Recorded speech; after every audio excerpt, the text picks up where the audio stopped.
Hello అండి అందరికీ. ఆవకాయ ఎన్నిసార్లు పెట్టినా సరే మామిడికాయ చూస్తూ ఉంటే మళ్ళీ ఆవకాయ కలపాలని అనిపిస్తుంది. ఒక్క మామిడికాయ ఉంది నా దగ్గర. చాలా పుల్లగా ఉంది. ఇది మా ఫ్రెండ్ పంపించింది. 2 మామిడికాయలు ఇస్తే ఒకటి తీయగా అయిపోయింది. ఇంకోటి ఇది పుల్లగా ఉంది కాబట్టి ఇలా వేసేస్తున్నాను. చాలా చిన్న ముక్కలు కట్ చేసుకోవాలి మామిడికాయ ముక్కలు. అందులోనే వెల్లుల్లి కూడా పొట్టు తీసేసి చిన్న చిన్న ముక్కలు కట్ చేసుకొని వేసుకోవాలి.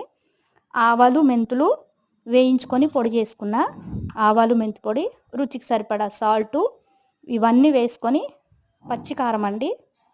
కారం కూడా ఫ్రెష్గా ఇంట్లోనే మిక్సీ పట్టుకొని కలుపుకుంటున్నా. ఇవన్నీ చక్కగా ముక్కలకి పట్టేట్టుగా కలుపుకోవాలి. కారము, ఆవాలు, మెంతి పొడి ఇవంతా కూడా ముక్కలకి పట్టిన తర్వాత ఇది ఆవాల నూనె అండి. అందులో సగం వరకు నూనె వేసుకోవాలి. ముందే ఎక్కువ నూనె వేసేస్తే అది ఊరే కొద్దీ నూనె మళ్ళీ పైకి తేలిపోద్ది. కాబట్టి కొద్దిగా వేసి కలుపుకొని మూత పెట్టేసి 1 గంట తర్వాత చూస్తే చూడండి నూనె పైకి తేలిపోయింది. Thank you.